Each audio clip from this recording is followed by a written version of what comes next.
Welcome back to the Bearded Browns podcast show, where the beards are mighty and the takes are even mightier. Today, we're going to get into the. Chad loved that when he smiled. Wait, did your kids write that? No, I did. Today's episode's jam-packed, so we're going to get right into it. First, grab your tissues, ladies and gentlemen. Browns fans everywhere are crying, mourning the fact that Nick Chubb will be wearing another jersey. Matter of fact, he wore a different jersey today during the Texans minicamp. We'll break that down for you. Also, we're going to introduce you a brand new segment called Retweet or Delete, where we took the liberty to scroll through X or Twitter, whatever you want to call it. And we found some topics or some takes. We're going to see whether we agree or delete it because, it doesn't make sense. And finally, we're going to dive into the trenches with our full offensive line review, who's going to hold it down, who's going to step it up, and who is going to be there for the future. That's it. So, and we're going to get not into Jedrick it today. Wills. Definitely not Jedrick Wills. Not that. I mean, he can come out of nowhere and disappoint you, Mike. I'm sorry. We're going to talk about all that and more. But first, we have something exciting to talk about real quick. We're going to hit this real quick. This past month, there was a voting process in the Cleveland Scene magazine, and we are up for Cleveland's best sports podcast.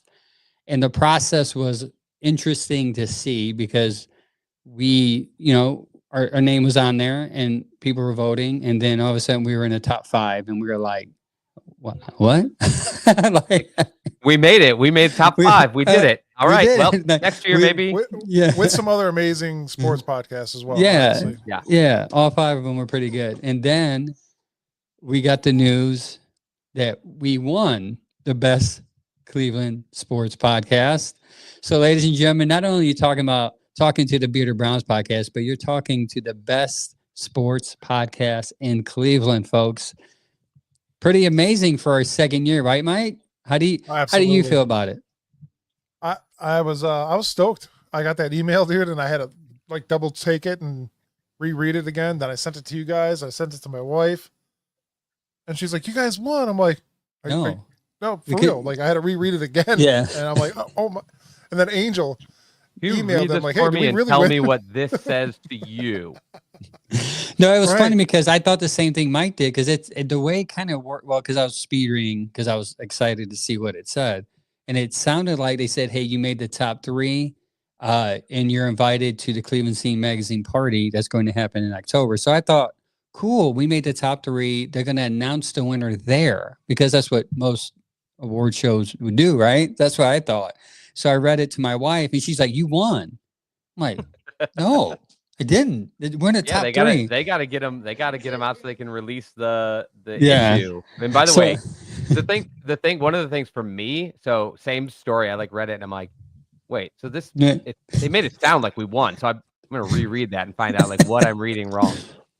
I was driving. No offense. I love our show. It's just the shows that were in that category were incredible. Ultimate Cleveland Sports Show is just jam-packed, and they do so much content, and they just have guys with such a popular backgrounds from the radios, and Here We Go Brownies has won it before. That's a really long-running podcast. The Dogs were on it, and I think that's just an incredibly popular show. So it was just a bit of a shock there. Same thing though, where I had to kind of reread it, and I'm like, this email makes it sound like we won. Yeah, my wife's like, "Angel, read it slow," and I'm like, "Oh my God, we won." Oh my God, we won. And I called Mike right away. I'm like, "Bro, did you see?" He's like, "Yeah, Amanda told me I had to read it the same way you did." I'm like, "Dude, it was amazing." And it was hard to keep it to ourselves because we wanted to do it. We wanted to put it out the same time they did, but then they put it out a day before they said they would. So they wanted to do it Thursday. They told us to go out the 5th, but they really technically announced it online on the 4th. So I got a call from Dustin from Here We Go Brownies, and he was like, "Hey, congratulations." And at the time, I'm like, "What are you talking about?" Because I'm quoting my son. I'm like, "What are you talking about?" And he was like, your podcast won." I'm like, "How do you know?" He's like, "Oh, they put it out online." I'm like, "Oh, crap. We could have announced it on Tuesday during our show, but it's been a good experience." It's awesome. It's really exciting, especially because like we're just going into the second football season.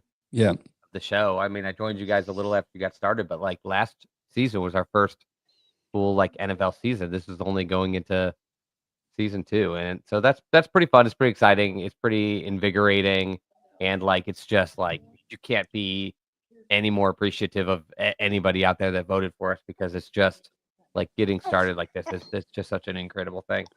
This guy is wearing his Browns outfit today in support of the best sports podcast in Cleveland. Say hi, Arlo. Look at those cheeks, man. Yeah, look at those cheeks. He's gained like 8,000 pounds since he came into this world. But no, yeah, it's been a great experience. Like me, Mike, we told the story before, but just real quick, he DM'd me one time because I do reels, Browns reels on Facebook. He said, "Hey, you want to be on my podcast?" And I said, "Sure." It was just one episode. Well, it's supposed to be just one time, and then it just gradually turned into an every week thing. And then we caught Chad, and Chad, I don't know, decided to hang out with us for a long period of time for some reason. I think I sent you guys a message about like something that I saw about like an injury, and I think I was just like, "Oh yeah, this is how that's going to play out." And then we got chatting, and that's how that went. Yeah, then Sam, unfortunately, my boy Blue is sick. Yeah, Sam is down sick. for the count today. But yeah, thank you to everybody who voted. Seriously, it's shocking, but yet amazing. So if you're in the Cleveland area, go pick up the Cleveland Scene magazine right here. We're in it. Actually, we got a big, I call it big, a good portion size of advertisement in there, right there. It's right there in the fifth page. Eighth page. The logo on the page. It's the logo. Yeah, love the logo. Sticks out. Yeah, so bright. And they have a long list of everyone who's won in there because they have like 250 categories. So go out and get that, and I got like 8 of them. I guess I'm going to hang them up in my wall eventually. I actually picked up. Yeah, I got one. I got one for Chad today. Yeah, you called me because you're in the Berea area. Yeah, well, I found boxes, dude. Street boxes. I'm like, it's happening. He took the whole Cleveland Scene box and put it on this. No, I left some there. No one else will see. No one else will actually see the awards or the advertisement. Angel and Mike have completely washed out Cleveland's stash. Yeah, I grabbed a couple. I grabbed 2 for me, and I got. Wow, that was mean, Adam. No, I'm just playing. So that's out. Thank you guys for voting for us. We're going to go on to more important things like the Browns, right? The Browns have a lot going on. They started mini camp today, mandatory mini camp. A lot of information coming out there. Thanks, Jessica. Appreciate it. But first, before we really dive into it, we're going to start a new segment called Retweet or Delete. Check this out.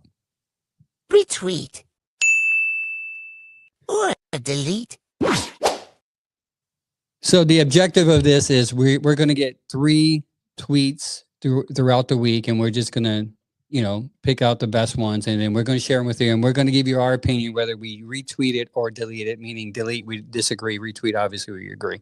The first one is going to come up. It's Chad's tweet at Sleeper Browns. Chad said, "I'm not getting concerned about the 7-year vet not being at the 10 days at the 10 days of voluntary workouts. I rather he was there, but I'm not going to say it that I'm concerned." Obviously, this is addressing Johnson, the receiver what's his name again? Deontay. Yeah, Deontay. His inability to come to the OTAs. And it was a pretty big thing locally. Yeah. Well, I can only speak from one radio station, 850. They made a big thing about it. I'm like, it's just OTAs, man. And actually, my response to this was not even that much to the tweet, because this was to a question. Like like Sleeper Brown said, basically like Deontay Johnson didn't show up to OTAs. Are you concerned? I wasn't so much responding to that as I was like, I looked at the comments, and I would say 90% were like, like this is a disaster. And I was like, I'm just not that concerned with this. And I was like, maybe I'm crazy. That's why I was like, let's see if the guys would retweet or delete. For everybody that doesn't know, Chad on X is like this, just stirring the pot. It's good though. It's good for the show. It gets us nice followers. But I would retweet that because I agree. I'm not concerned about a 7-year vet not being at OTAs. Like I wasn't concerned about Miles not being there either. Like people made a big thing about Miles not being a leader. He's not there. It's like, what do you want him to do at OTAs? Like OTAs is basically there for those who are trying to make the team and obviously the rookies. So I wasn't overly concerned. I would have retweeted that all day. Actually, I think I might have, but go ahead. The next one is the Aaron Rodgers episode by Bucks Raysalt. Yeah, that sounds about right. If you think Aaron Rodgers doesn't make the Steelers a better team, then you're absolutely letting your hatred of him as a person cloud your judgment. I think this dude was high as hell when he wrote this. I'm going to just go ahead and say delete. There's plenty of speculation out there right now that Aaron Rodgers could go there and dominate, but there's also plenty that he's going to go out there in his fourth play and tear a muscle again, right? No, I see. I disagree. I would retweet this because I agree. Now, maybe it's because I'm high on peyote as well. No, maybe because I'm coming right off his. I end up watching his show on Netflix, his little mini series Enigma. And I was like, you know what? I think I like Aaron Rodgers now. I kind of see his side of things, right? So a different perspective. But I'm gonna give you a little information. Last year, who was the MVP? I'll give you a clue. Josh Allen. Okay, so Josh Allen had 3,731 passing yards. His completion percentage was 63%. 28 touchdowns, 6 interceptions. Bad throw percentage, which is a new stat, by the way, 18.7%. Aaron Rodgers. What's that last new stat? Bad throw percentage, meaning the percentage of bad throws he did all year. 18%. BTP? Could be, yeah. Aaron Rodgers matched everything he did. He did 3,897 yards, 63% completion rating, 28 touchdown passes, 11 interceptions, and bad throw percentage was at 17%. He did that on the Jets, which is a mess. I think if he can bring some of that to Pittsburgh, which they have a winning culture to begin with anyways, they won with Kenny Pickett. Why can't they win with Aaron Rodgers? So I would retweet that all day. I think he's going to make them better. Was that in the 4 plays? Four plays, it'll be better than what they looked the last 5 years. Yeah. So this one's actually really tough for me because I was one of the big people that was like, hey, everybody, I think the Steelers are going to be a little bit better having Justin Fields and Russell Wilson in the building. And they weren't really. So, I mean, I guess it depends on how you look at it. The way I'm looking at it is in the last 5 years, the Steelers won 12, 9, 9, 10, and 10 games. If I look at this team now, do I think Aaron Rodgers is going to take them higher than that? Probably not.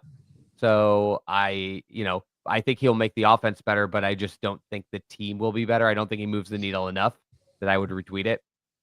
And also, I don't want to retweet anything positive about the Steelers, so delete. Yeah, delete.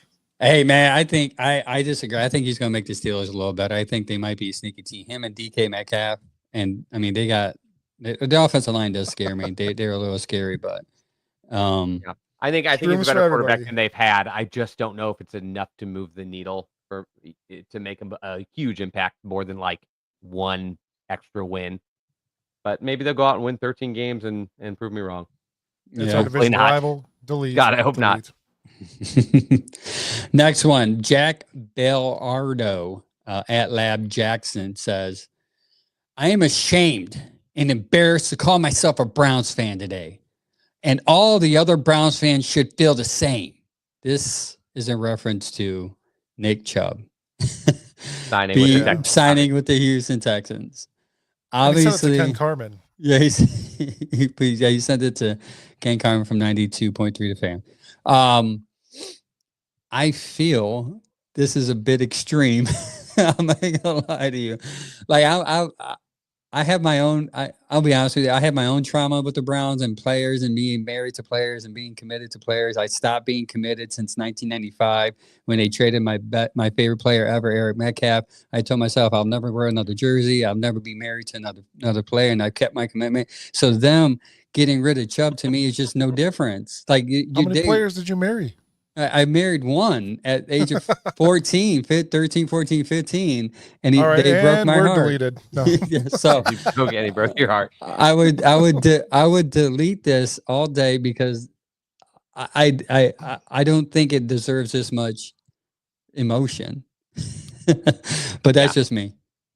No, it's not just you. It's me too. And I think I commented on this, and I was like, there's so many things to be ashamed about that the Browns have done in the last 20 something years, like, and letting like a player that we love go to another team to finish his career in free agency is saddening. Like I'm upset about it. I'm a little heartbroken that he didn't get to finish his career here. And everything that's happened to him in the last year or two has just been kind of heartbreaking. But I'm not ashamed. I'm not ashamed of the organization, and I'm definitely not embarrassed by the fact that they let a player go. It's such an odd. Like, I guess all I could think of is if you do feel this way, like I cannot imagine how you felt about some of the past things that they've done that were so much more extreme than like a player's contract ending and them drafting people that replaced him, and so they couldn't bring him back on the roster. So for me, it's like I get it. I'm not ashamed or embarrassed. It's a little bit probably the wrong emotions. It sucks as a Cleveland fan. Cleveland fandom says this blows. Obviously, a realist kind of takes it into consideration and says Jack Bilardo went to bed last night in his Nick Chubb jersey with a binky in his mouth and cried himself to sleep. Whereas don't make fun of Jack because he's got feelings. He's a passionate Browns fan. I'm wearing a Chubb jersey right now. I am. It sucks, but it does. Yeah. But we're so used to Cleveland doing some of the dumbest things at times. I seen another one today that said, Cleveland, you let the best thing you've had go since 99 or 95 or whatever it was. What Baker was that? Chubb and Baker running out. Oh, okay. Yeah. I'll say, where's Baker at? I just say, like, for me, yeah, a lot of people posted this kind of stuff when they signed Deshaun Watson, given all of those allegations, and they're like, I'm ashamed of the signing. Totally get it. Like that makes sense to me. Like that bothers you. Like, but letting whatever he had 29-year-old player move on, and I don't like it.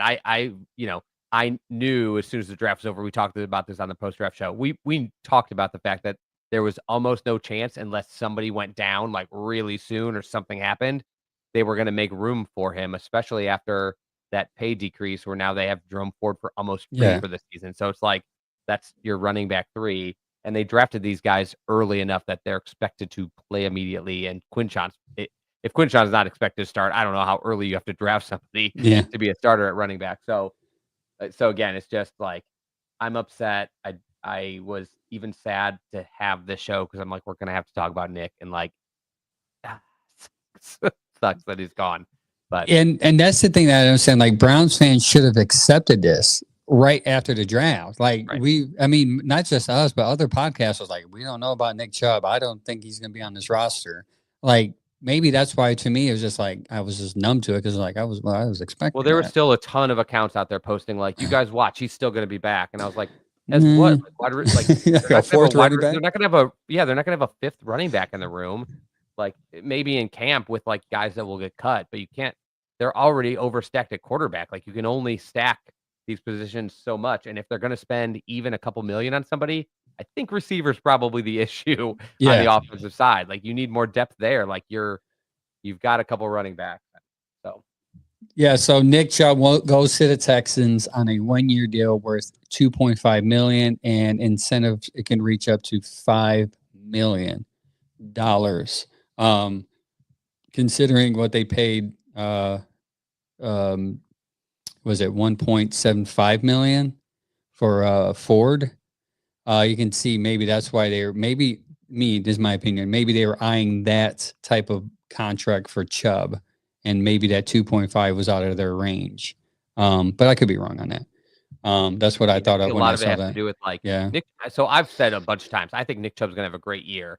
The people that aren't upset about this either think he's done, and I think they're wrong, because I expect him to be much closer to old Nick Chubb than he was to last year Nick Chubb this year. Like, I don't think he's going to be in his prime, but I think he's going to be much more towards that end of the spectrum. and other people that are like maybe upset but a little bit more understanding or accepting are like more on our realm where we just kind of it's like we just expected it.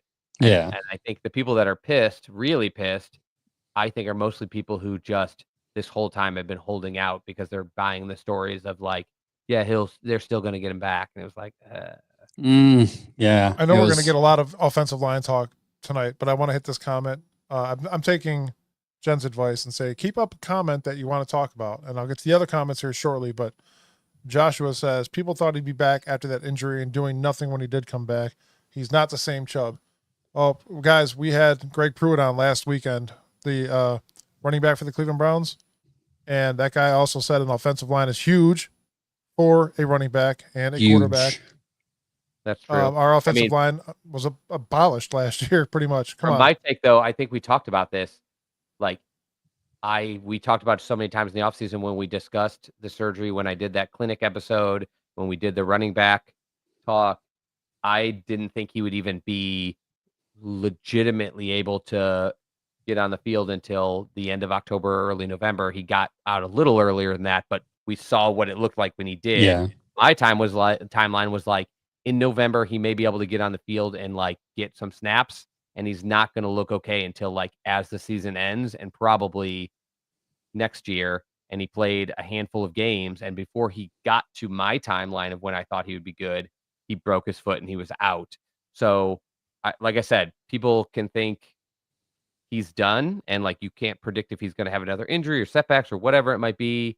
You know, he could go out there and get hurt again, a different injury.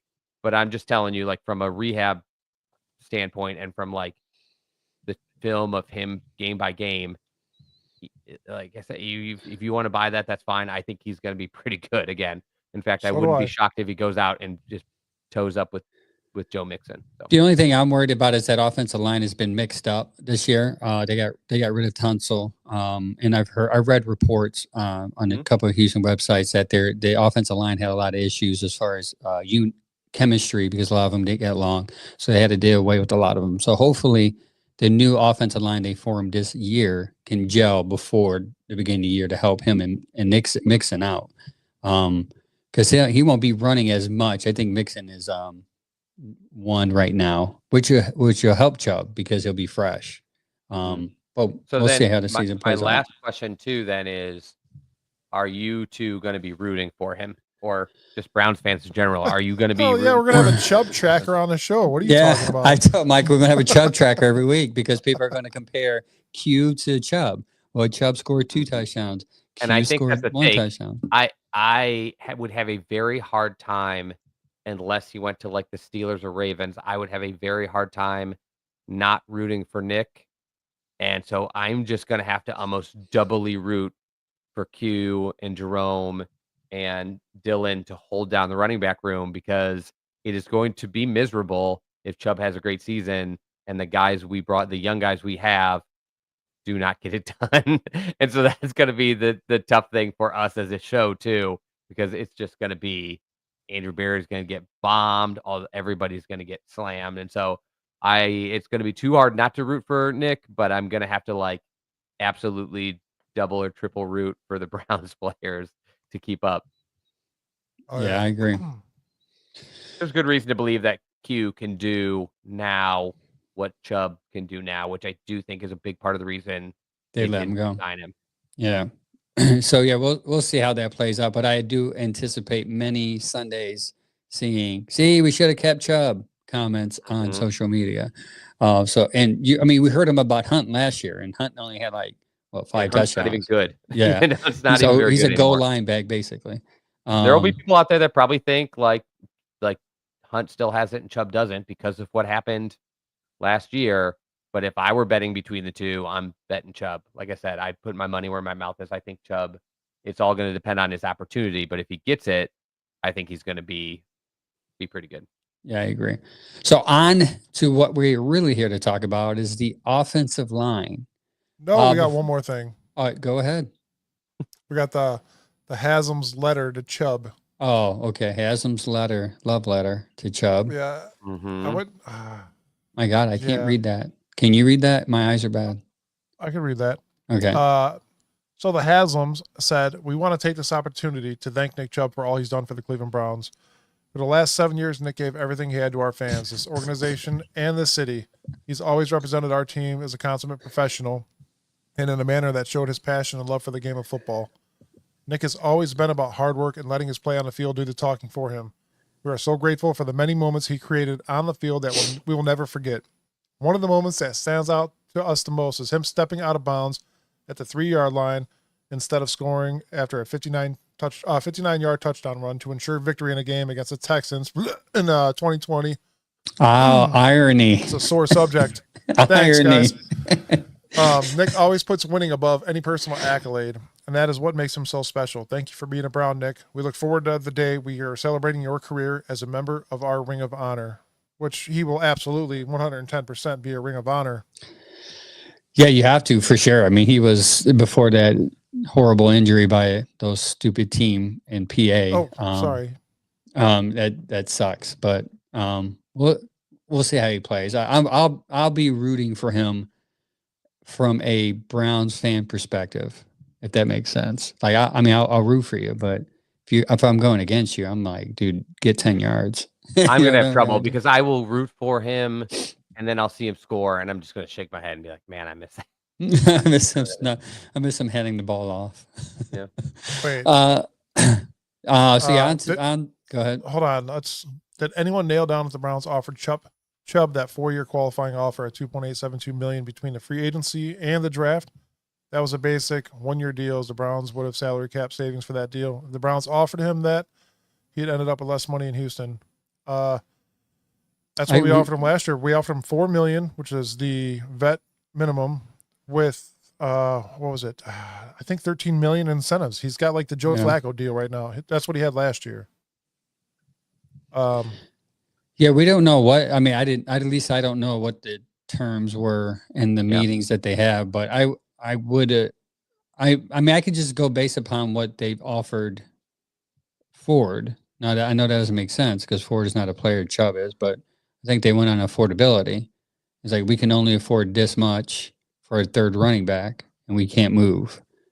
I would think that's how analytics works when it comes to money. I could be wrong again. Yeah. But I think they were probably hard on that because again, they do this every year. Go out there, see what you're worth. Come back and give us a number. They give them a number. He said, we can't afford that. So that's how I think it worked. I could be wrong. The reason this is a hard job and fans don't do it because like there's none of us that wouldn't have re-signed Nick Chubb. Like we just all would have.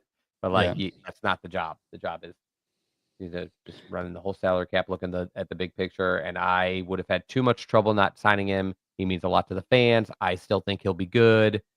I will admit though, as much as like I do think he's good, I do think he'll be good based on like my level of expertise as a DPT.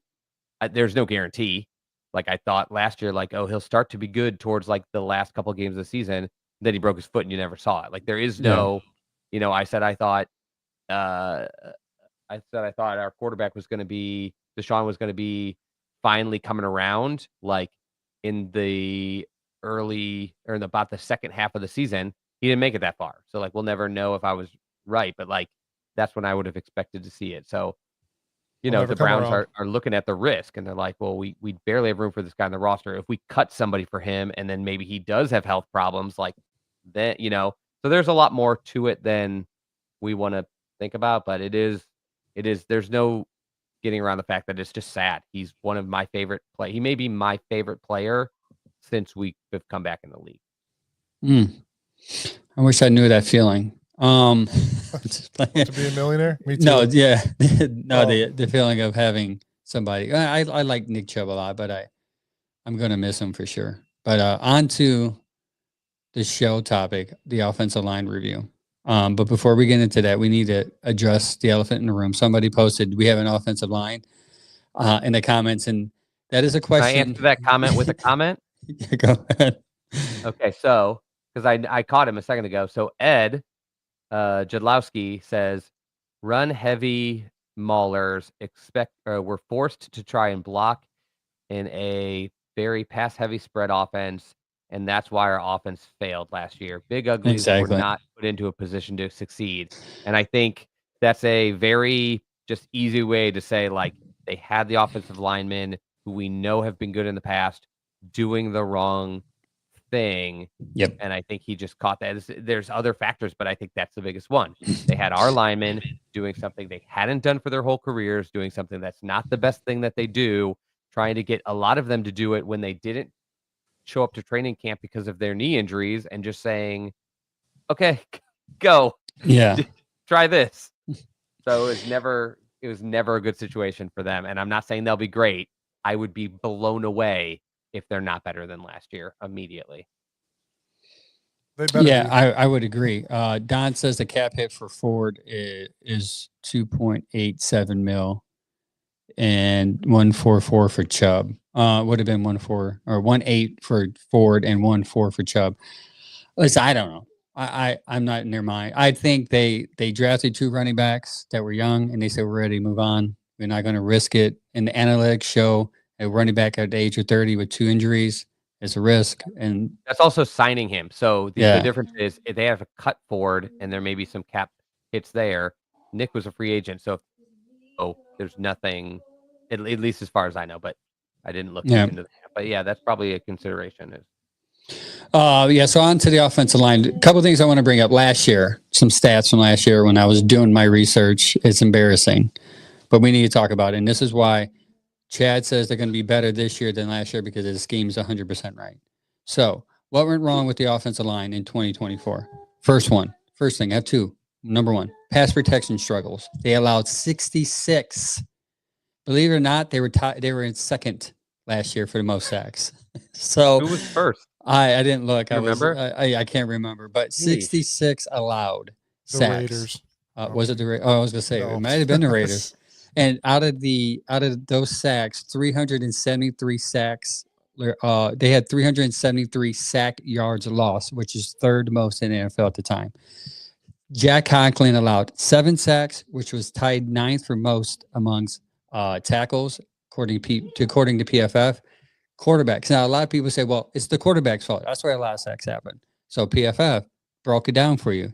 They said quarterbacks are only responsible for 13 of those 66 sacks, meaning they held the ball on too long or they ran out the pocket when they shouldn't have.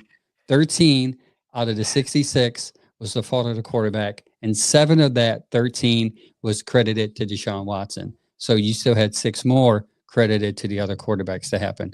Number 2, the issue with the line. Number 2, penalties. We've seen it. And this is not what's talked about at all this offseason. And I realized, you know what? We didn't talk about this enough. They had a lot of penalties. 119 penalties, tied for 5th most in the NFL. 41 of those penalties came from the offensive line. 41. 27 from the starting offensive lineman. Jones led with 8 penalties, 6 false starts, tied for 9th amongst all offensive line. The false start breakdown is this. The team, 26 total false starts, tied for 7th in the NFL. And the O-line was responsible for 21 of them. 21. 17 holding calls on the offensive line, tied for 6th. So those were the 2 issues with the offensive line. And maybe because false start, because they're not comfortable with the scheme. Holding because they know they got beat. So with the whole change coming, something that they're more comfortable in, maybe they'll play a lot better than last year. And it starts here. It starts with pass protection, and it starts with disciplined football. And I've heard nothing but good things in OTA so far in minicamp of how camp is being ran. It's not being ran cushy-cusher like it used to. Kevin's on them about discipline, tough, and accountable. What was that quote that he did when he first started? Tough, and accountable. Yep. It's back this year. So hopefully it could go back to, post up that chart again for me, please, Mike, of the sacks. Look at 2020. That is the first year Kevin initiated the Tough, Smart, and Accountable Act. Okay. So if he can bring back that act, Smart, Tough, and Accountable Act, to 2025, you'll see a lot more sacks. Even if you get half of 66, you can be a lot better this year. Yeah. The other thing people will bring up, and we'll get to some of it as we go through each lineman, but I guess the easiest thing to say is just they were terrible last year. Horrible. And I know people will go to the generality of like they're getting older, but every player in the league is getting older, and every player in the league doesn't go from doing pretty well to just absolutely terrible without something else being there. So this is as a unit, but as an individual player, you're immediately looking to, okay, did he change situation? Did he change teams? Did the people around him change? Did he have an injury? And you look at the offensive line from last year as a unit, all of it. They had different people playing quarterback. They had a different scheme. They had a different offensive scheme. They had a different blocking scheme and line coach. Almost all of them were dealing with injuries before the season even started. So it's not just like somebody went down and another guy to step up. They went through all of mini camps and training camps without being able to practice together because at least like 3 of them were hurt through the whole process. Yeah. And so it's just a matter of like, do I think they're going to be 2020? Maybe not. Like they are a similar unit, if not most of the same players and a little bit older. But the drop off was astounding, and I just don't believe they all got too old to play football at the exact same time is a better reasoning than injuries, change in scheme, change in coach, change in offensive coordinator, change in quarterbacks. Like that seems to make a lot more sense to me than just everybody got old. Like I'd sure, be happy Joel's if we kind of got old. 2024 and a half. Joel's Yeah. kind of old. He admits it, but he also went from like one of the 10 best guards in the league to like PFF's guard 44. Wyatt Teller's not even that old, and he was like 43. Jack is getting older, but not out of his prime. He was like 40 something. Like they just were bad, like all of them. And Yeah. I just don't buy, even the younger ones, they were bad, and I don't buy that it was they just got old. Yeah, I guess Don Flowers on Facebook said that Bears gave up 68, so that's who led the league Oh, the Bears with their that rookie quarterback. So rookie quarterback and offensive line. offensive line. So yeah, so that tells you how horrible we were last year. So I agree. I even think you even brought that up in the beginning of your chat of how these injuries are going to hurt the offensive line to where you said you were worried if they're how good they're going to be because even if they start healthy week 1. It's still going to give them 2 or 3 games. Didn't have any ramp up time. Yeah. Right. They didn't have any ramp up time. It was worrisome to me when we did the offseason injury show for the linemen. We did our one on Chubb. We did our one on Watson. Then we did one with all 3 of the linemen that had knee surgeries together. And in that show, I said, best case scenario, all 3 of these guys have some potential to be back at about the end of June. Worst case scenario, they're not ready to play until the beginning of September, and it was worst case scenario. The only one who was that practiced in training camp was DeJuan Jones, and he was so out of shape, so slow, so out of it. He had limited practices, and the other guys like weren't ready to start the season. Then they had to start shuffling them because the guys weren't in their right. The healthy guys weren't in their right positions. They didn't ramp up at all. Like it was all 3 of them ended up close to or at what I thought would be their worst case scenario, and like that just doesn't happen. And me and Mike foolishly didn't believe in. We said, hey, they're going to go 10, 11 wins, even with those injuries. So that tells you how much. I'm the only one that picked a losing record. And I felt like, a jerk. oh, well, like, man, they'll be fine. They'll be fine. So what if they're on one leg? We had high hopes. Yeah, we had high hopes. Speaking of Joel, he said, I still feel like I can play in this league. He said at the conclusion of the season, it's just the burden of playing in this league that is tough. But Tony was tied 8th out of 64 qualifying guards on ESPN pass block win rate with 94.3%. So the dude can still play. And he had a slow start too. Yeah. I think he didn't do a lot in training camp because of his age. He sits out a lot, and that's fine if everybody else is okay. But if he can still pull that off after starting slow and with nobody on either side of him playing well or rotating, yeah, that's why I think he's still got enough in the tank to play another year or 2. Yeah, let's hope more than a year. I think we need one more year because I think we need to draft somebody for it. Yeah, we need to draft somebody to kind of come behind him. Hopefully that happens. On to DeJuan Jones. He looks slim. Anybody see the recent interviews with him? How slim he looks? I almost wish we had brought it up last week because that was the first time I saw it. I don't know if I would say he looks slim. Well, what I mean, slimmer. My bad. Slimmer. Yeah, no, you're right. But compared to what he looked like, even as a rookie, when they were making him, do every rep at training camp to get in shape, And especially like last year, like all you had to do was look at a picture of him as a rookie and say he was a little oversized at this point. And then you saw a picture of him last year and it was like, oh no. Yeah. Like, he looked so much worse. And now he looks better than both those years. And I think the difference is he had another injury, but the difference is has been able to actually exercise. And they said he changed to a keto diet, which is great for him. And newsflash to everybody out there, they make great drugs and supplements to help people control their weight.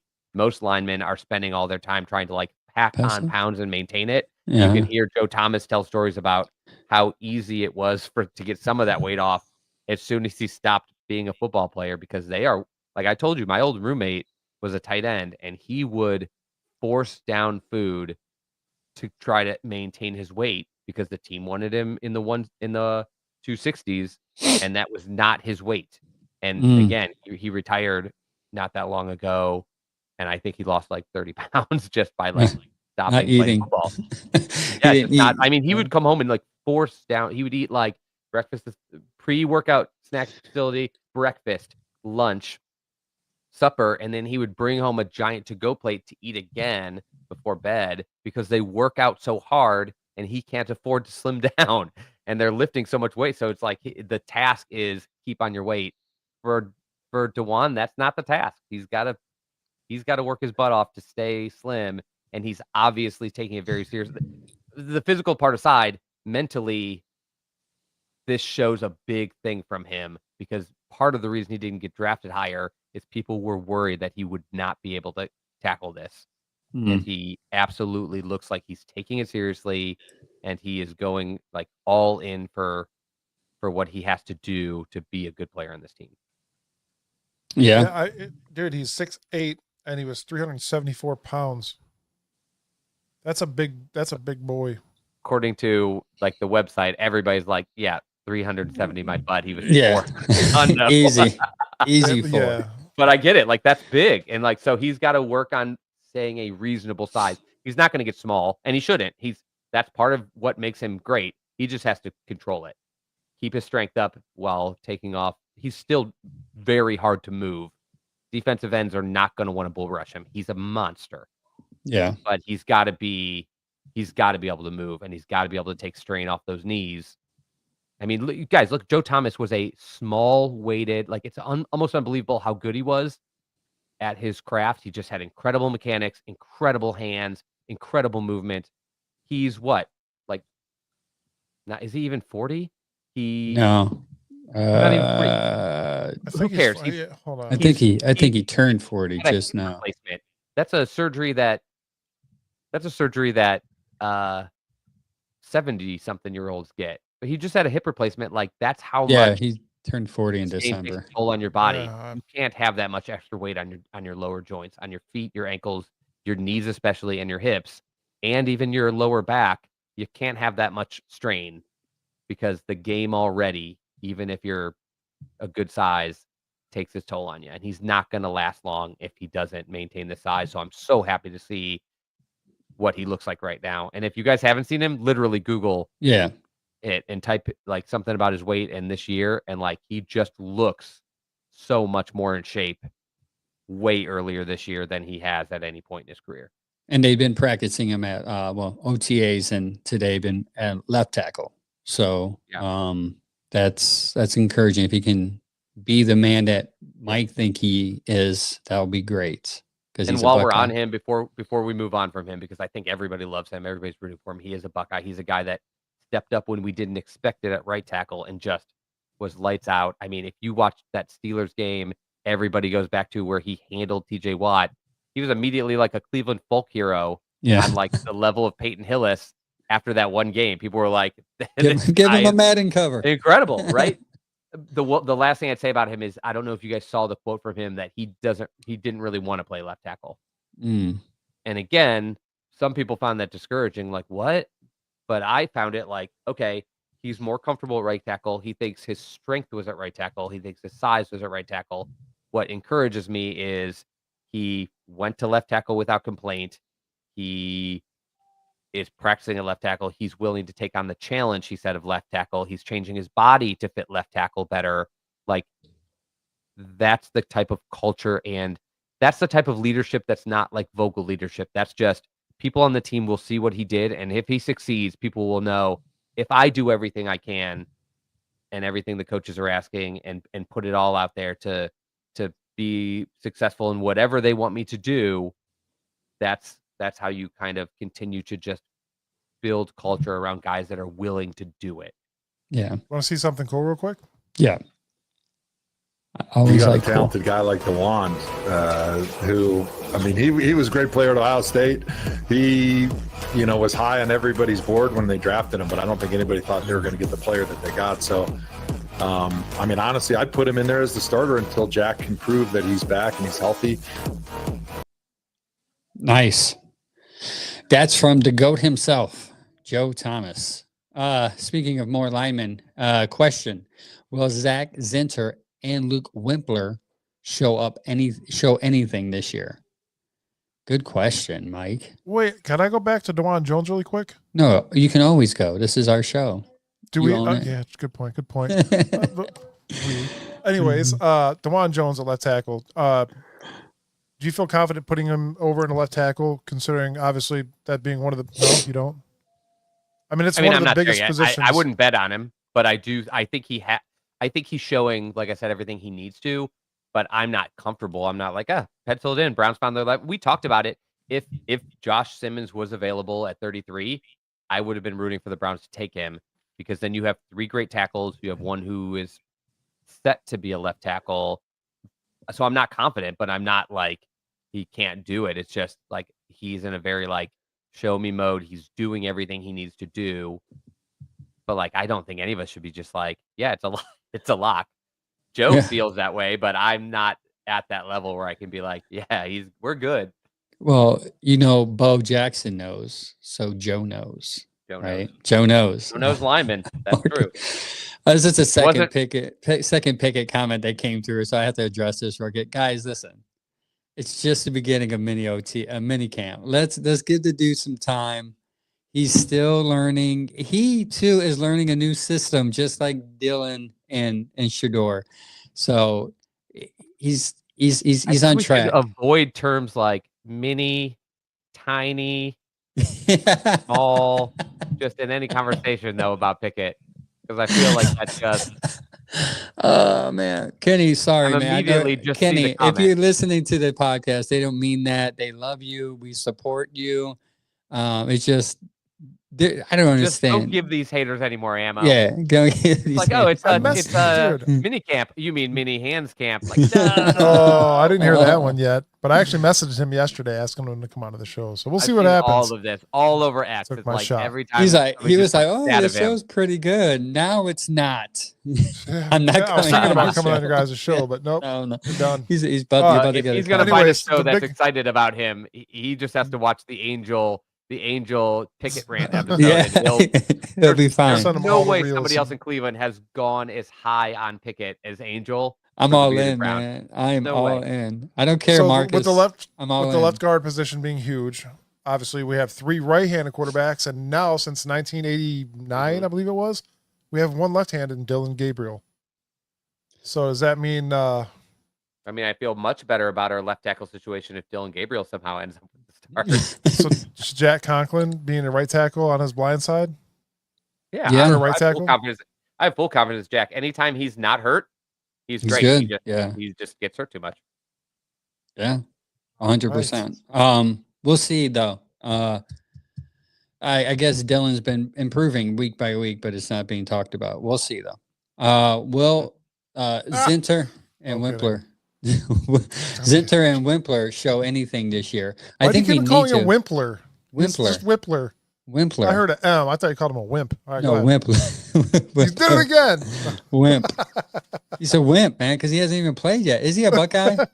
He's a Buckeye, isn't he? Luke Wimpler was a Buckeye undrafted. That's right. That's why Mike is mad at me. Mike said, listen, get his name right. He's a Buckeye. People were very excited about him in his 2022 training camp, and I think it's part of the reason they let Nick Harris walk. And then I remember that. The next thing you know, like he comes into 2023 with high hopes of like he's coming in as the backup, and then so you got Pochich, who obviously did it last year and was great, and then you got this great young backup, and then boom. Why do you call him Posic? It's Posic. Posic. I've always had trouble with.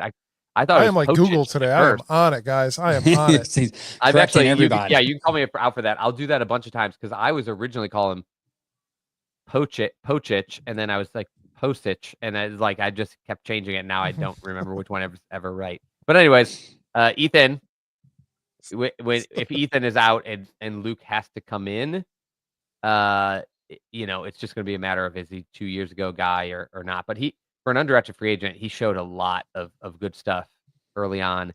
Zach had an awful year last year, but I have so much trouble deciding what that means because everyone was bad. So like if Joel Bitonio, looks bad, and Wyatt, even better example, if Wyatt Teller looks bad playing at right tackle, like what did we think Zach Zinter was going to look like? Like he wasn't going to come in and be like, wow, there's the answer. Like this is the first and last time you guys will probably hear me argue a Michigan man. Straight out his rookie year, gets thrown out there. He's at guard.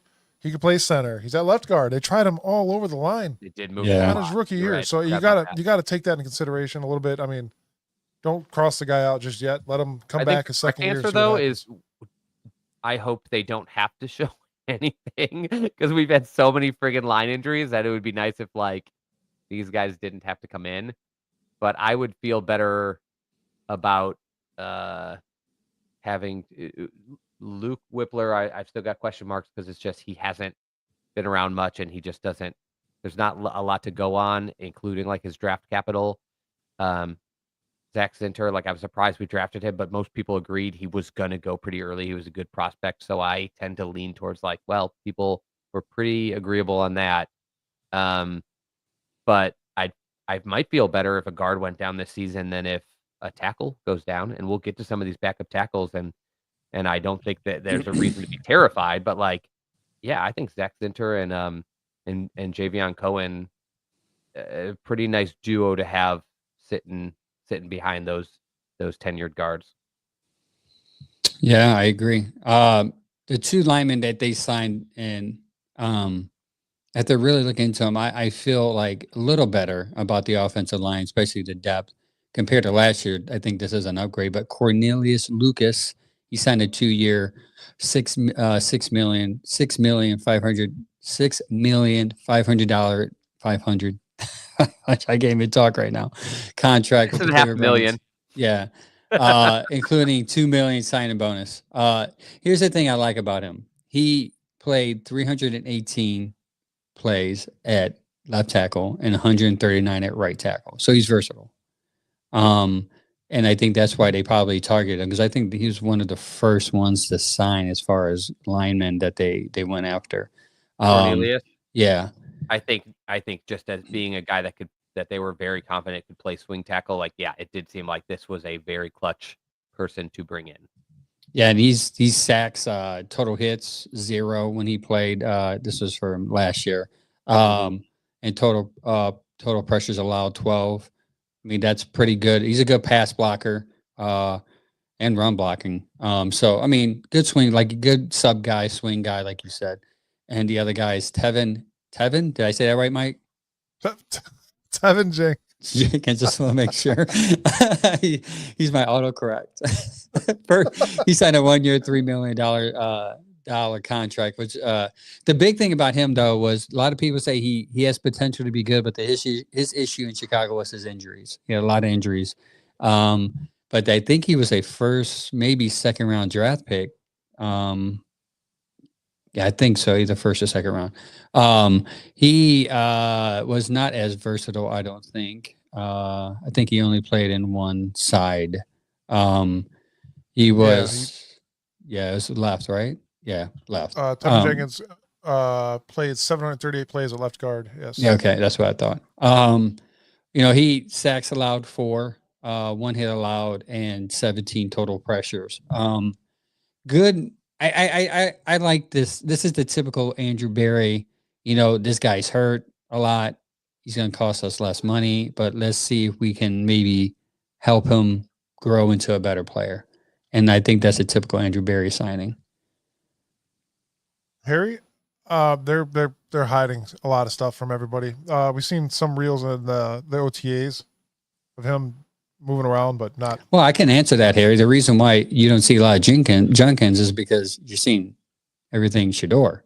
I mean, Shador throws a 30-yard pass, and Shador does a swing route. I mean, you still Also see throwing dots. There just hasn't been a ton of media either, but I've seen a fair amount of QJ in camp, and actually, he looks explosive. He looks pretty good, but I think the point I made last year when we covered running backs was like until there's contact, like he's a yards after contact and like a bruising kind of back. Like you're not going to see the best of him until you see somebody bounce off of him and him go for another 5 yards. Like that's him. You want to see it? Watch the Ohio State games.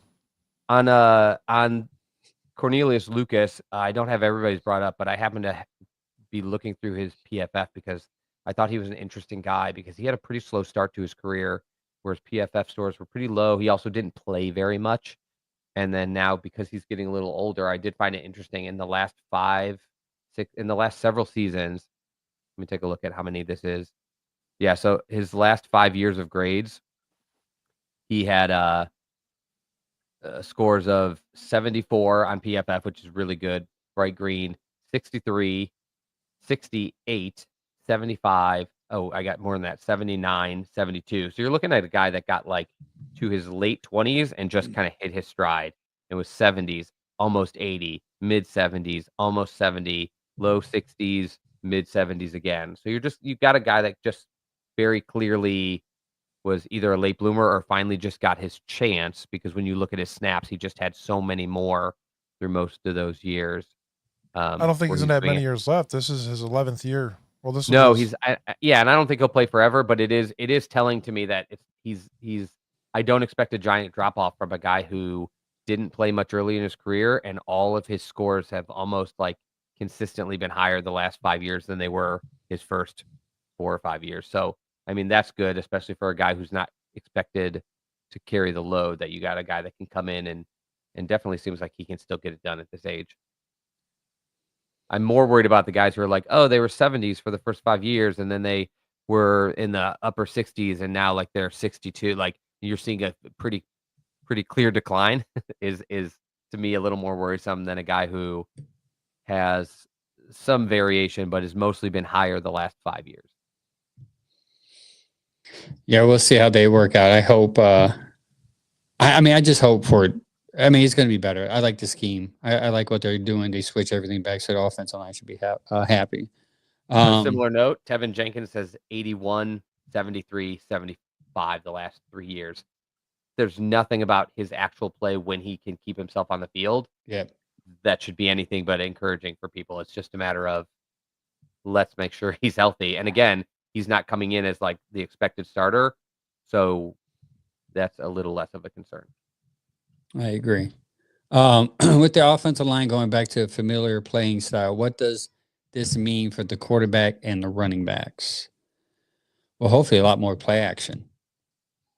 Hopefully a lot more run heavy, like we talked about in the beginning. Hopefully not 66 sacks. Yeah, hopefully not 66 sacks.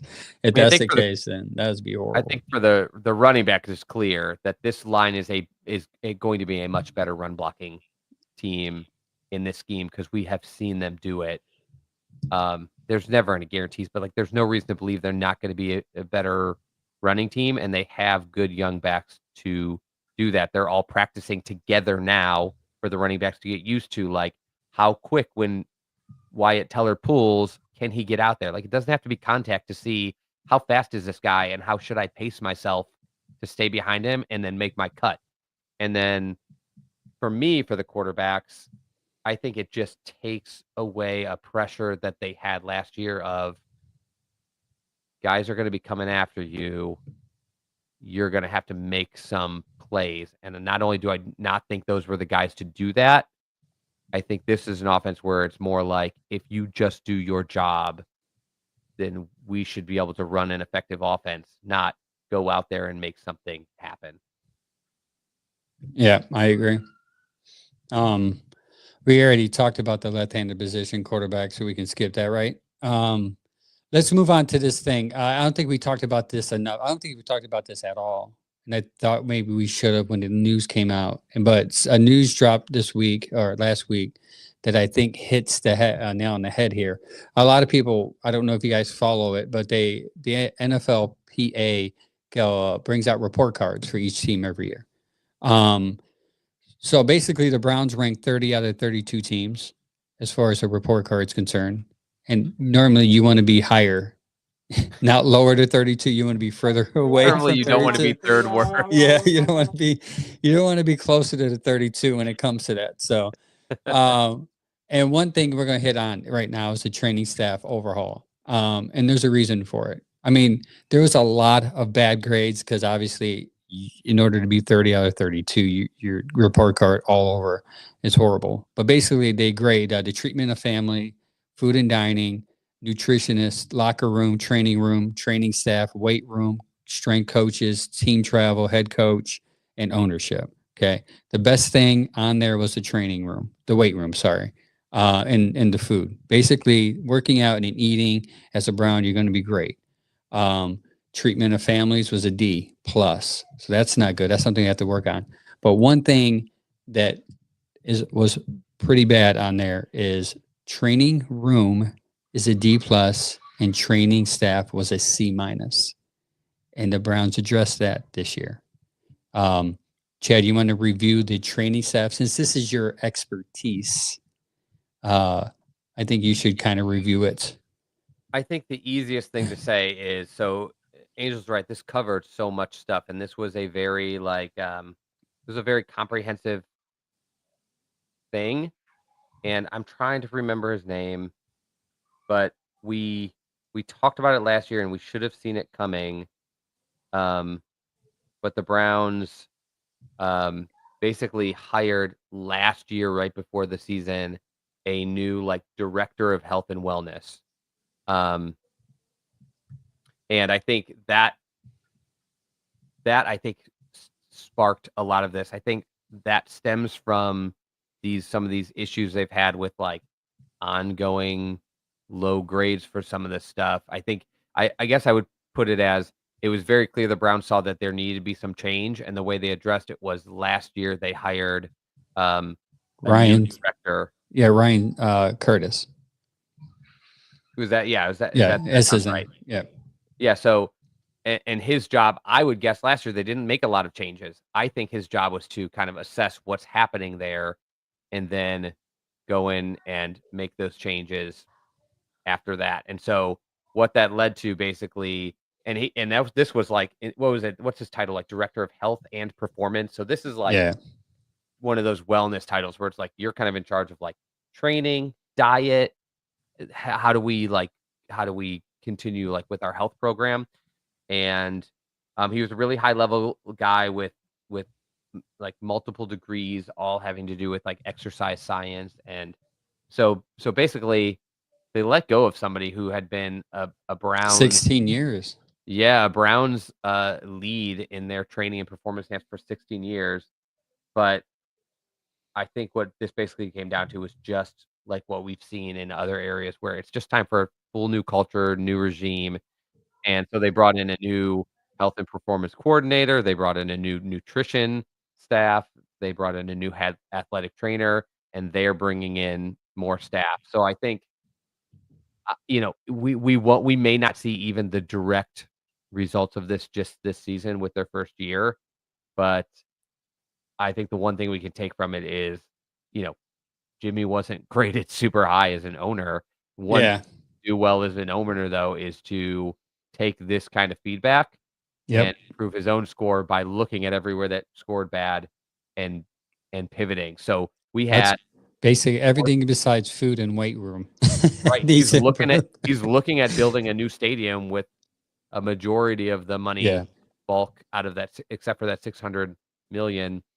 The other billions that are going to go into that are going to come from him. They just broke ground on extending their training facilities to get those up to date. And again, now having a new head athletic trainer, a new director of nutrition, and a new health and performance coordinator and director.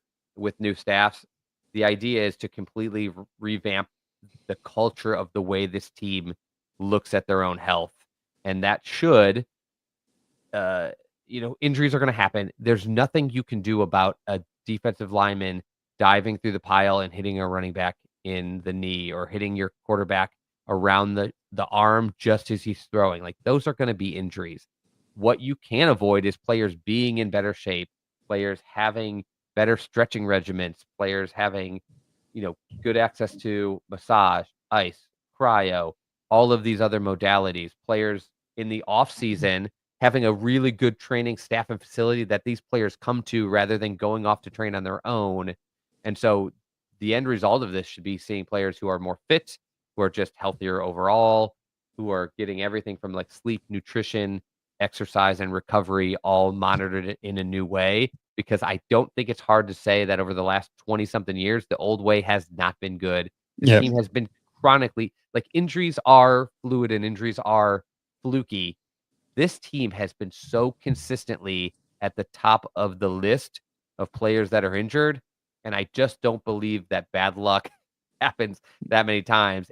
This was worth looking at. Like, is there a root cause? Are these guys coming into camp unhealthy? Are they not taking care of themselves well throughout camp? And then you see those grades and you're like, they don't like the food. They don't like the training staff. They don't like the facilities. They don't like, Asking for a friend, how great do you think those massage rooms are going to be? Better now than they probably used to be. There's probably such a relief on like the whole topic of massage and recovery. Relief. Pause. But to speak to these grades again, and it speaks volumes as to why Jimmy has been bullying for the stadium and bullying to improve Berea, because he knows the players are not happy. You can't treat families, and I learned this today when I was looking in today what they're doing down there in Market 46 is what they're calling it. They can't house families close to Berea because there's no housing in Berea. So what they have to do is, I don't know if you caught this, and then maybe I'll tell you guys later because I don't want to tell you guys where Ralph Hiley lives. But there's no players who they can come in who sometimes they pay for their stay. That's part of the contract. Most of the players are like in Strongsville, are in further out east, right? So that is a issue, especially if you're a player with a family, So they want to build housing for players like that in Market 46. So that's why I'm excited for what Haslam's doing. Haslam's Island is what I'm calling it. Berea and Brook Park. That's all going to be player friendly, where being able to train in Berea and then go over to the stadium, which is a 5-minute drive. All that means something to players. If you are in Berea and then you have to drive a half hour to the stadium, that's annoying, right?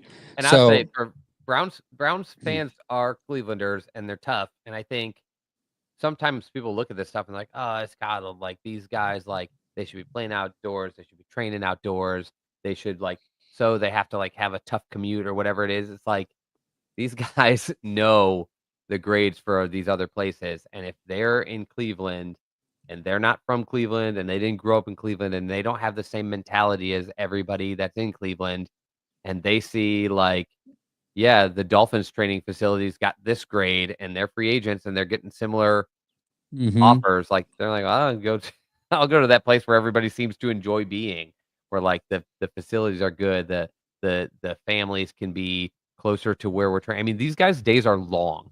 Yeah. It's not like you go.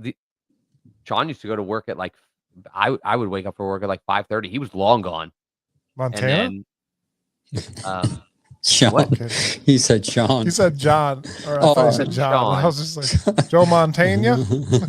Sean would be gone before I woke up, and I'd get up for work at some points 5:30. He'd be gone, and then I would get home from work, go to my workout, get home, and I'd be making dinner, and he would finally come in the house. The guy was gone all day. So if you have a family and then you have an hour commute home because they have nowhere that they can get a house rented somewhere in the area, it does affect people. And not every player is a 22-year-old single guy, and even if they are, they still want a good living environment. That's maybe for a different reason they want a good living environment. But so these changes just follow that whole thing of, I don't think this brings back a Nick Chubb injury. I don't think this changes, certain the linemen's injuries from when other guys like fall into their knees. But this may help you not have 7 guys riding the bike in August because they all have pulled their hamstring the first 2 days of camp. That's what these changes are on the staff. And I just think they follow the lead of the facility changes, the stadium changes. Like, he's trying to get out of the old Browns and just trying to do something new. Yeah. Speaking of changes, the offensive staff, including Bill Musgraves and Mike Bloomgren, I was going to call him Bloomberg. What do you guys think of those 2 changes? Bill Musgrave is old school. He's smart. Has a connection, obviously, with Shador because of his dad. And I like Mike Bloomberg because he has same mindset as what's that? Oh my gosh, the other guy that was here. But yeah, old school guys coming in, teaching them how to play old school football is what I like. Yeah, I agree. I like it. It's better than what we had last year already. Yeah. Without even. I mean, yeah. Nothing is written, in stone. There's no way you believe this is a worse situation than last year. That one's so bad. I feel like Tommy Rees too. Like, he has the least track record of anybody, like, in the NFL. We have no idea what he's going to do as an offensive coordinator, but he's got fresh ideas. He's obviously brought in to work with Kevin on like modernizing something they already know works. Musgrave is the kind of quarterbacks coach I sometimes like. Yes, he's old school, but also he's very experienced. He can draw and bring up names to all of these guys that he's worked with, and all of these players will know who those guys are. They're guys that they used to watch. And because his job is so specific and the quarterback room is so full right now, I'm actually pretty happy to have somebody that's done this that long that I don't think it will strain him to have 4 very different guys in the room that he has to work with. And again, Bloomgren, like, yeah, if he ends up being Bill Callahan, that'd be amazing. I don't expect it, just like I don't expect John Judkins to be Chubb. If he's anywhere in that realm, though, that's a giant upgrade. You don't expect to replace every legend with a legend, but if you can get somebody that can play ball, you get somebody that can do something in that same frame, you'd feel pretty good. So I feel better about almost everybody new they added. And last year, I felt like we really had to dig to find out what could be the positives of the guys they brought in, right? Like Andy Dickerson's like, what are some positives we can dig for? And like, where we just hired a guy that's been fired and a lot of people don't have a great opinion of him. But what can we look at that was positive? This doesn't feel like that. This feels like it's mostly, there's more reasons to feel like this is good hires that actually fit here too. And you don't have to like sit there and dig between the lines for like something bright. Yeah. On to minicamp.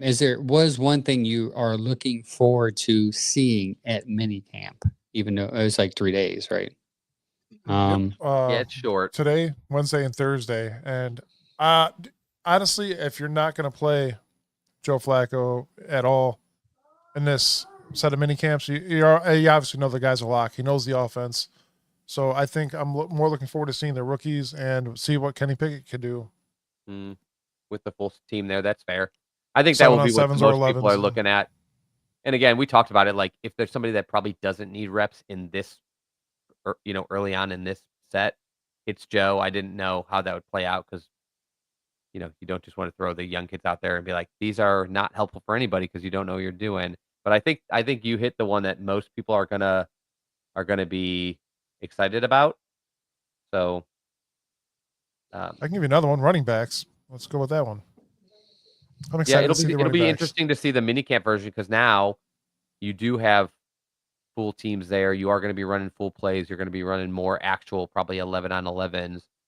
And that's a really good one too. I think for me, since it fits, since today's the lineman show, I am very interested to see the linemen because I know they're not really blocking. But like we said, you can already see something in DeWand, how he looks. You can see guys like Wyatt, I mentioned earlier. Q is going to be looking at like when he pulls, what's his pace and how do I follow him? And you're going to be able to see in this training camp, you're going to be able to hear like who were the 5 linemen out there, how did they look? I'm interested to hear, as they go into the early practices where they're running the style of plays they're going to be running. I'm excited to hear like the press conferences leaving minicamp and hear what these different linemen say about how they feel going into this year, because last year there was not a lot of positivity on the line, and they spoke out quite a few times. So for me, it's the linemen. I want to hear how they're all feeling about what they're going into this year. I'll go a different route. I want to say receivers, considering that is probably the least depth we've had on the team, and I'll be interested to see how Mike's homie Thrash continues to grow in the system. He actually had a couple of good plays I saw on X today, and he seems to be getting a lot of more opportunities since Tillman has been out. Those are your silver linings, right? When a guy's not there, it's usually bad. The only silver lining is other guys get reps. Yeah. The same thing with Deontay Johnson not being there last week. Thrash got a ton of reps. Yep. And he's in his second season, and he didn't get a chance to show anything last year. It'd be nice for him to get some work. Yeah, he looks pretty good on the good old X tape. When I pull up X and I see him run routes and catch him, like he looks good. Hopefully, you want to see growth, and I would like to see Tillman come in. Obviously, he probably won't. They're probably gonna hold him out for these mini camps, but come in and ready. I would love to see more than just Jerry Jeudy cutting up the defense and catching the ball consistently. Yep. I would like to see 2 to 3, either Thrash or maybe. It might be the most questionable position on the team, right? Yeah. Like it's. I don't know why I didn't think of that. When somebody to watch, we know what Jerry Jeudy is. At least we think we know what he is. We don't really know what Tillman is. We have no idea what Thrash really is. Deontay Johnson, thankfully, is there now after all the drama from him not being there last week. And by the way, physically, he looks pretty good. I don't know if you guys have seen him. Like, he looks pretty. He could be one of those like secret people, like secret signings. They end up being good, and then he plays well. Then you can sign him long term. I mean, it's one of those typical Andrew Berry, and he knows receivers. Obviously, he can find receivers and corners anywhere. But that's part of my positivity. Like, he picked up Cooper, where people don't really like Cooper, and then Cooper came here and performed, and then he picked up Elijah Moore, and it's like, oh, he was kind of a locker room like distraction because he really wanted out of New York, and he brought him in here, and we never heard any kind of like problems or distractions while he played here. And then Jerry Jeudy, people hated Jerry Jeudy. Last year we had a whole show about how we liked the Jerry Jeudy signing, and people hate Jerry Jeudy and the fact that they offered him an extension. And like Andrew Berry seems to be, I doubt he'll hit on everybody, but he seems to be pretty good at pulling in a like underrated 27 to 28-year-old receiver or younger who like teams don't want to touch because of potential like locker room issues. And then I don't know, maybe that is part of why I'm a little more confident in him. But I think last year looks like the outlier. Each year of his career, he's got like 700 to 1,100 yards starting like his sophomore season. And then and he was on the Steelers for almost all of it. And then last year he got shuffled around everywhere. He was playing pretty well in Carolina, but some of the Panthers fans told me like he was a locker room problem. I don't know if they're just, I don't know if they have the inside scoop. We followed him on the Steelers. I was like, we've been following the Steelers for a while. I know about their locker room and receivers. Like, they always have a locker room problem. But I just think like if on the field, I think last year was the outlier, him having like 380 yards or whatever. If he's not a big distraction, I don't think there's any reason to think he can't be a successful receiver again. He's not over the hill. He's been consistently good almost every year, but last year, and when he was playing, I think he was mostly disgruntled because he was on a bad team, but he was still performing well. Then they traded him to a team that just didn't use him at all. And he was probably like, I was trying to revive my career in Carolina. What is happening? Like, what? And then they traded him, and the team that traded for him was like, yeah, you're an emergency receiver. Yeah. We don't want you out there. And you're for when we're up 30-0. Yeah. But I'm not saying he doesn't have any problems. I'm just saying, like, if he doesn't have the problems to the extreme that people have taken it to. Oh, he got muted. Play. Whoops, wrong button. Harry asks a good question. Harry Clark says, more yards this year, Thrash or Njoku? I would hope Njoku, because if not, then there's a problem. He's hurt. I'm telling man, Thrash is going to surprise you guys. No, I think he plays.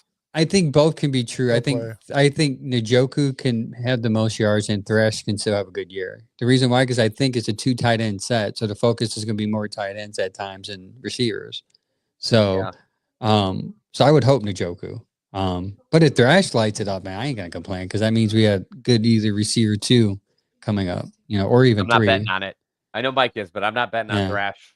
I would bet on. I'm hoping on him barely playing before I would bet on him blowing it up. Just because like I said, I don't know where he fits. Like Tillman, they want to be the X. Judy is their best receiver, so he'll be playing flanker and moving around. So like Johnson Thrash fits in the slot.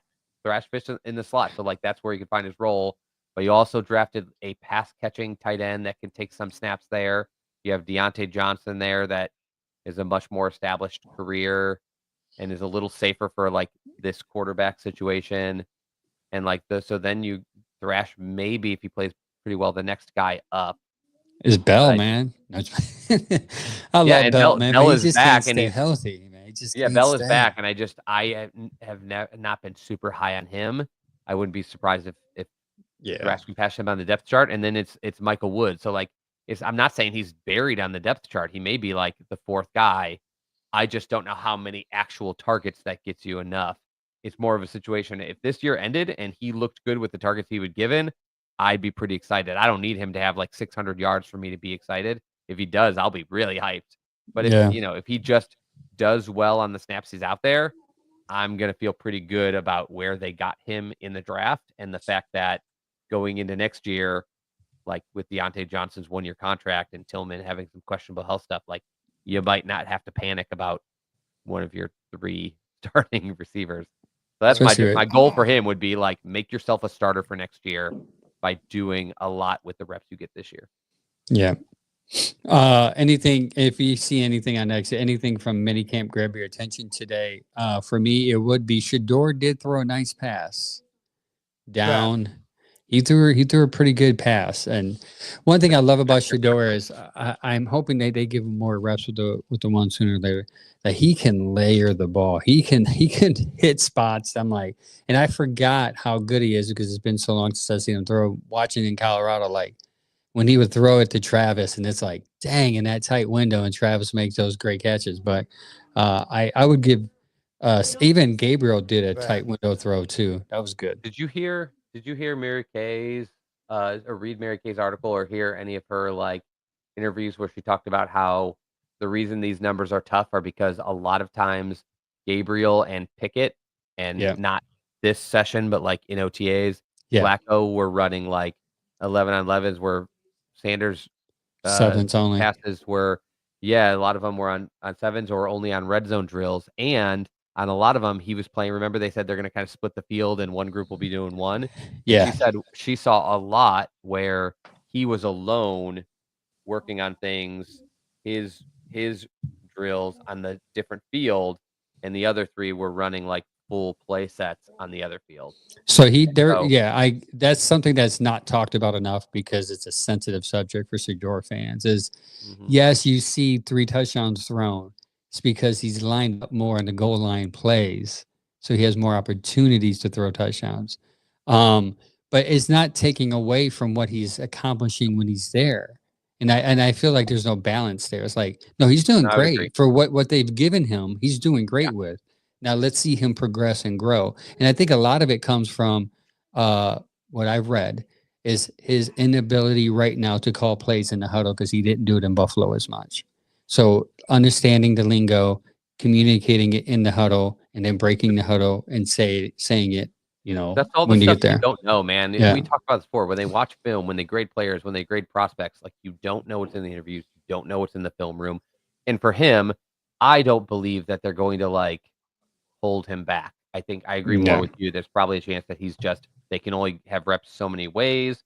And while they're still 2 veterans, if it stays that way, it'll be tough. But until there's some kind of change, somebody's going to get left out some chunk. And today they're probably like, well, we want to see more snaps with these 3 younger guys. So like Joe just takes a day off from throwing. Like that's not a big deal, I don't believe, for him. But I think one thing worth noting is I have heard that when he does get reps, he looks pretty good. And I think the best thing he can do is finish these 3 days of minicamp, grab the playbook. They get a lot of time. They're going to get chunks of time off. And anytime he's got a time off, whether it's now before they come back or whether it's like through July, learn as much as you can so you can excel in the film room so they can go, oh, he gets the plays. We can get him in there for more reps. So it's going to be on him to kind of do everything he can off the field to show like, I'm ready to take these reps. And then if he succeeds with them, I do not believe they're going to hang themselves by avoiding putting in somebody who's good. I just don't buy it. If he can show it and he looks like a great option, like he'll get his shots. Yeah, and also one thing that I think that isn't talked about enough. Hi, how you doing, Jennifer? My wife's right next to me. One thing that's not talked about enough is his self. I love self motivators. I just love people. You don't have to convince them. You don't have to bribe them. You don't have to do anything. He's just out there saying he came here at right after the draft, started throwing the ball. He even said there's still stuff I need to learn. He even said it today. When Mary Kate said, hey, how's your dad? He asked about his dad. He's like, listen, no, I'm not here to talk about Pops. I'm here to talk about football. His mind is football. And a lot of fans had the wrong misconception that he's going to come in and be the spoiled kid. He's hustling out there. He's giving all that he's got. And I'm rooting for him. I really am. And I hope I don't know what they're going to do with 4 positions. Maybe they obviously they're going to have to cut a vet to keep both of them. But even Gabriel, someone just asked a question about the play action. I'll answer that question for you. Both Gabriel and Sanders fit that Kevin's system. That's why Gabriel was picked first and Sanders was picked in the draft. They both can run that system. So that's why it's people hard. say like if Sanders can excel anywhere, it's probably in 100%. So and I've heard the same thing the other way is like what the Browns liked was the way Dylan plays the game matches what they want to do. So, and also I think this kind of offense can actually also maximize Kenny to a degree in more of the respect of if you can make good decisions and deliver the ball accurately, this is your offense. And I think Flacco's just there because they're like, well, what if none of these guys really excel at that? We've got somebody that we absolutely know what he can do. And that's really what I think of the breakdown of the room is there's 3 young guys. Can one of them steal this job? They all should be a fit for the scheme. And then we have somebody waiting there that we know exactly what he can do if one of these guys does not do it. Because you can hope you can project, but you have to actually see it. I agree. With that, we have to end the show. I got to put kids to bed. And I think one kid's actually waking up. So I gotta put myself to bed. No. So with that being said, thanks for tuning in. Please like and follow all our socials, YouTube, Instagram, Facebook. Well, until next time, probably hear a crying baby. Until next time, like always, go Browns. Go Browns.